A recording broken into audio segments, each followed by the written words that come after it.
CDawgVA and Chris from abroad in Japan do not hold back on Marques Brownlee for his speeding fiasco recently. Let's check it out. I'll sort him out. Has Chris gone too far? He will. If you watch the stream long enough, you'll see Chris go too far. I'm sure you. Oh man, I love these guys. They're so entertaining. Chris and CDawg, Chris and Connor. You know, they're really entertaining guys. Really good guys. YouTube will talk up at some point. Who are we going to talk about today? I can already tell you want to make fun of Marques Brownlee so bad for speeding. Marques Brown? Oh, well, yeah. You guys, I'm sure everybody's heard about this by now, but yeah, Marques Brownlee, really popular reviewer on YouTube, and he was doing a clip with a car, and he was going like 96 miles an hour in a residential area with posted signage for kids being in the area, for kids in that neighborhood. And he's going 96 in that neighborhood. Insane. Well, everyone's already done it. So everybody's already taken the piss out of that. Well, he does live fast and loose. Fast and loose. That's a good way to put it. Yeah, definitely. Hit the brakes, that guy. Selling the old wallpaper on the old phone. Fucking, who has a subscription app for wallpaper on your phone? It was a big miss. It was very weird. I mean, it was very Marques weird. Brownlee is one of the few YouTubers I've always kind of gone, this guy is on the level. I think that's why everyone was so disappointed. Yeah, because it was like, you're supposed to... Yeah, he definitely presents himself that way. That's true. Yeah, I mean, every single Marques Brownlee video that I've watched, he always presents himself as this kind of down-to-earth, like, yeah, I know technology and stuff, sure, but I'm just talking about it. I'm not like better, holier than thou or anything like that. I'm just a guy who knows some stuff, and I'm just sharing. I did this review. I went through this product for your benefit, and I just want to share what I found. And it's just it's very down-to-earth, very informative, but very down-to-earth. And so, yeah, it is disappointing to see, like, oh, this guy, he seems like a legit dude, and then just doesn't care about child safety, doesn't care about the rules of the road at all. It is disappointing. Used to be the guy who was... But with the wallpaper thing, he sort of went, okay, I fucked up a bit. Yeah. And then he drove 90 miles per hour in a 30 or whatever. That was kind of crazy. And that's a bit like, was he in a Lamborghini? Yeah, and that's no longer just like a couple miles an hour over the speed limit. 90 plus in a 30, we're talking like insane reckless endangerment charges there, like insanely bad. Like a Porsche or something, I don't know. Oh. God damn it, man. Surely there's like a private road. But he's done the classic, I'll just ignore that.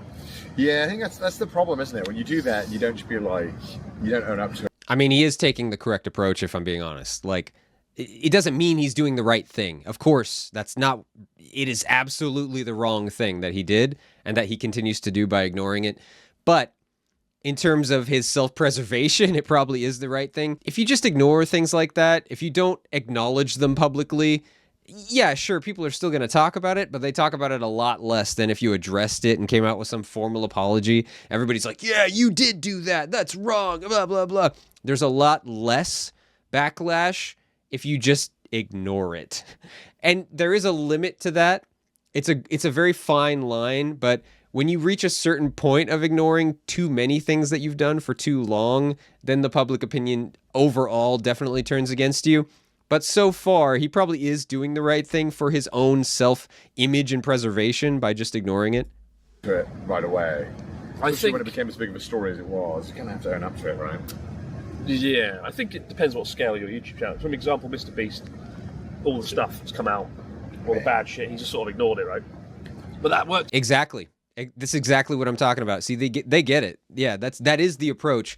And it's nothing about, like, is it the right or wrong thing to do? We're just talking, like, from the perspective of the YouTuber. If they want to have that self-preservation and just kind of continue with what they're working on with their YouTube channel, you kind of have to just brush this stuff under the rug, not acknowledge it, and just don't talk about it. For him, because most of his viewers will be oblivious to it. Yeah. Yep. If you're 12. Marques, everybody kind of just made loads of jokes about speeding in his latest video. But... Well, I think it's like everyone looks up to him, you know, and everyone's he's kind of been one of the more mature YouTubers of the... The good thing is, because we don't look up to you, you can do anything wrong. And they'd be like, it's just Connor, isn't it? Yeah, I mean, yeah, they've got a point there too, right? You know, so he's been kind of viewed as this mature YouTuber, and so maybe he could get away with it because it's like, oh, he always seems so legit, so mature, whatever, you know. Maybe the audience isn't that against him in that way, or because of that, you know. You know, you get away with it. No. No. What can I get away with? Anything. Speeding. All the awful things you do to that giant monkey in your room. When the lights go out, that monkey is sodomized. He does have a massive monkey in his room, and it is kind of weird. It just takes up, like, I don't know, like 50, 60% of the view frame when he's recording in the background. It's just like, what is that monkey there for, dude? Why is it there? I know it's kind of his thing, but anyway, yeah, it's just kind of funny. I was having a conversation with. I was sodomized the monkey. There's no. Is it still there? Yeah, still there? Oh my god! I paid $3,500. It's never fucking leaving. A big Hey, we gotta. Hey, we need to get like some specialists in here. Comb over the video. Are there any holes in that monkey? Somebody please check. Monkey in Connor's River. You wonder why he bought it? I don't want to tell you. Do you ever talk to some YouTubers and you think, man, I wish I didn't have morals? Because it just seems so easy when you don't have like a moral compass. Yeah. I was talking to these YouTubers, they were like, yeah, I go all the time to Saudi Arabia, take all the deals and promote them. I was like, do you not like think what some of their policies are maybe? Yeah, I've thought about this before too. I'm obviously not on that level, not even close, not even close. But I've thought about it, and I have thought like, okay, is it really like, do I need to take a moral or ethical stance on like sponsorships? How much does that affect? How much does that affect the viewer or myself or, image and stuff like that? It is a really interesting question because it's like, there are some horrible things that some of these places, people, groups, organizations do. And does that reflect poorly because, hey, I got a payday? Yeah, it's just one of those things that you think about. Bad for certain people. They were like, what? I was like, what? But I'd love to be like oblivious, to be like, yeah, I'll take the money. And to be fair, I do lean more towards the ethical or moral stance, right? There's plenty of monetary like avenues to go down. You don't have to accept every single sponsorship that comes your way, especially if it's from a group or organization or country or whatever that has done some questionable, arguably like objectively questionable things in the past. So, I lean towards taking the ethical and moral approach as well. But it'll be easy. Wacky Weekend Mecca, Wacky Weekend Jeddah edition. Here we go.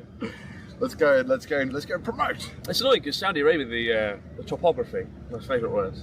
The actual landscape of Saudi Arabia looks amazing. Yeah, it's a beautiful country, definitely. You can't deny it. I mean, it's in a different way, of course, right? It's not like Oregon where I live, where it's just all green, beautiful fields and valleys and stuff. And even in central and eastern Oregon, it's beautiful and like there's still a lot of trees and stuff, but it's more deserty, so it gets hot in the summer, it's more dry, but still beautiful trees and lakes and mountains and stuff everywhere. But yeah, Saudi Arabia is beautiful in a desert way, if that makes sense. Yeah, it is. It really is. Segue into by the way, I got a deal in Saudi Arabia. Yeah. It's like if you're to promote the desert. If you're only promoting a country because you're being paid to, I think there's something quite disingenuous and more malicious going on there. That's true. You could think of it as like, oh, we're paying you really well as like hush money or something like that, right? Like, hey, don't say anything bad about our country, even though you may be very aware of things that go on here that could be considered very bad, So, yeah, I could see it from that angle. My God. This happens every time we stream. We get self-righteous. Self-righteous. Yeah, and then I cut off these options. We can make a podcast, just like a 10-minute podcast each week. Yeah, I think there are a lot of people, though, who don't see it that way. And it's just like, hey, they're going to pay me? Why not? It's a paycheck. Why would I say no to a paycheck? And, there's that angle, too. Who do we don't like this week? People that go to Saudi Arabia. Marques Brownlee speeding. Well, there was a big controversy, remember, a while back on YouTube when a bunch of British YouTubers were like, oh my God, I love this country. And then it's like, you get paid. Well, I remember the North Korean one. There was a guy, remember, what was his name? Fun for Louis or something. He was one of the original travel vloggers. And he was like, oh yes, guys, I'm going to this amazing country. It's called North Korea. And he went there. And he, I shit you not, I don't know if the video is still there. It's like, guys, this is sick. There's like a water slide in Pyongyang. Yeah. And it's like, oh, yeah. What about? Yeah, and you could obviously feel like, oh, okay, you're not being pushed at all to say this, right? There's no monetary incentive at all because, it's not like there's water slides and water parks anywhere else in the world. No. Obviously, the best ones are in North Korea, of course.